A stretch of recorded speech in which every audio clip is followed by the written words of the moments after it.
10월 30일 토요일 큐티 가이드 함께 시작하도록 하겠습니다. 오늘 우리가 함께 볼 본문의 말씀은 시편 117편 1절부터 118편 29절까지에 있는 이야기입니다. 이 특별히 117편과 118편은 이 고난 중에 여호와를 의지하는 사람이 올려드리는 찬양에 대한 이야기가 적혀져 있습니다. 질문들을 통해서 한번 본문들을 살펴보기를 원합니다. 내용 관찰 1번입니다. 시인이 고통 속에 부르짖자 하나님께서 어떻게 응답하셨습니까? 라고 이야기하고 있죠. 5절인데요.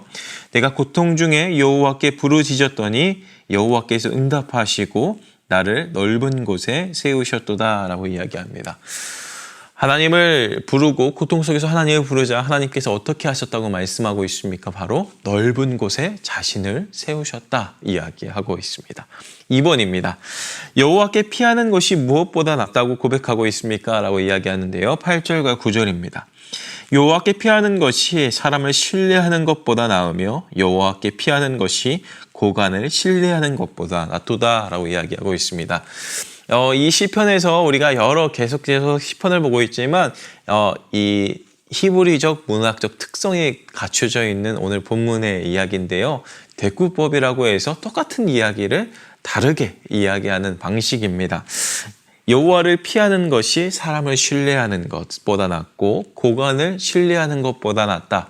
오늘 본문이 그렇게 이야기하고 있죠. 우리도 이렇게 정말로 지혜로운 그 길, 여호와를 신뢰하는 길로 들어가기를 축복합니다. 세 번째 문제입니다. 의인은 어디에 들어가서 하나님께 감사할 것이라고 고백하고 있습니까? 자, 19절과 20절에 보니까 19절에서는 의의 문들이라고 표현되어 있고 20절에서는 여호와의 문이라고 표현되어 있습니다. 의인들이 들어가는 곳을 뜻하는 것이 바로 의인들의 문, 여호와의 문이겠죠. 여기서의 의인들에서 그 의가 무엇이냐면 여호와를 의지하고 그 하나님을 신뢰하는 것을 뜻할 겁니다. 그렇게 우리도 의인이 되기를 주님의 이름으로 축복합니다. 연구와 묵상으로 넘어가 보겠습니다. 시인은 여호와에 의해 경책을 당하였다는 말로 보아 자신이 고난당하는 것이 무엇 때문이며 고난 중에 하나님께서 붙드신 이유에 대해서 묵상해 봅시다 라고 나와 있는데요. 18절을 한번 같이 읽어볼까요? 여호와께서 나를 심히 경책하셨어도 죽음에는 넘기지 아니하셨도다 라고 이야기하고 있습니다. 경책하셨다는 것은 아마도 시인의 욕심이나 욕망으로 벌인 일들, 그리고 그 벌인 일들에 대한 하나님의 심판이 있었던 것 같습니다. 하나님께서는 때로 우리에게 그 죄와 그 죄의 영향력이 얼마나 큰지 알게 하시기 위해서 이 고난이라는 것을 통해서 우리에게 알려주시기도 합니다. 물론 모든 우리 삶의 고난이 하나님의 경책, 하나님의 징계이진 않을 겁니다. 다만 오늘 본문에 있는 그 말씀처럼 이 경책의 고난도 우리 삶에 있음을 알 수 있습니다. 그럼에도 이 시인은 하나님께서 자신을 죽음에 넘기지 아니하셨음을 기뻐하고 감사하고 있습니다. 의의 문에 들어가서 여호와께 감사한다라고 이야기하고 있죠. 이 정말 고난 중에 하나님께 감사한다는 것은 정말 어려운 일이죠. 하지만 시인은 오늘 본문을 통해서 하나님께서 자신의 죄와 그 죄의 모습을 알게 하시기 위한 그 하나님의 선한 의도를 알고 하나님께서 나를 버리지 않으셨고 하나님께서 나를 온전히 의의 길로 인도하시는구나 라는 그 확신이 들었기 때문에 아마도 감사했다라는 말이 떠오르지 않았을까 그렇게 생각을 해봅니다. 삶의 적용으로 한번 넘어가 봅시다. 내가 고난을 통해 깨달은 하나님의 마음과 뜻은 무엇입니까? 징계의 손인 줄로만 알았는데 은혜의 손길이었음을 어떻게 알게 되었는지 생각해 봅시다 라고 이야기하고 있습니다. 우리 인생 가운데 이런 일들은 꼭 한 번쯤은 있으리라 생각이 듭니다. 저의 경험을 봐서도 그런데요. 제가 작년 한 해 이제 허리 디스크 때문에 정말 많이 고생을 했었습니다. 이 디스크가 정말 심해서 한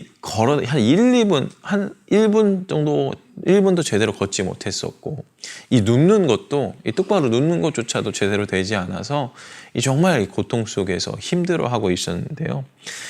병원에 가서 주사를 맞아도 이 진통제를 맞고 뭘 해도 어떤 것도 그 고통을 이렇게 경감시키지는 못했었습니다.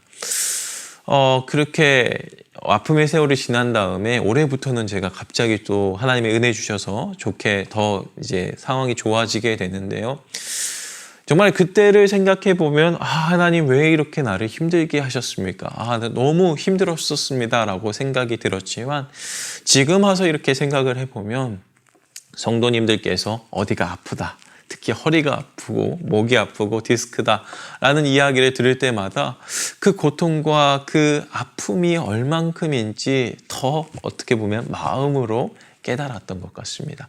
그 전에도 아프다고 하시면 안 됐구나 라고 생각이 들었지만 그때는 약간 좀 먼 고통이었지만 지금은 그 디스크의 고통을 알기 때문에 기도를 하더라도 좀 더 깊게 그리고 더 마음을 담아 기도하는 것 같습니다. 성도 여러분들은 어떠신지요? 여러분들 가운데서도 여러분들이 가지고 있던 그 고난들이 있으실 겁니다. 하지만 그 고난을 통해 하나님께서는 우리를 더 선하고 아름다운 모습으로 우리를 변화시키리라 생각이 듭니다. 비록 아프고 힘들지만 우리가 기억해야 되는 것은 하나님에게는 실패란 없습니다. 하나님께서는 완벽한 계획을 통해서 우리를 가장 선한 길로 인도하시는 하나님이시죠. 그 하나님을 신뢰하고 믿는 자들이 바로 오늘 본문의 의인이고 그런 사람들만이 하나님께 감사할 수 있습니다. 내게 의의 문을 열지어다. 내가 그리로 들어가서 여호와께 감사하리로다. 의인으로서 하나님한테 어떤 상황이라든지 간에 기뻐하고 감사할 수 있는 우리 맑은생 광전교회 성도들이 되기를 주님의 이름으로 축복합니다.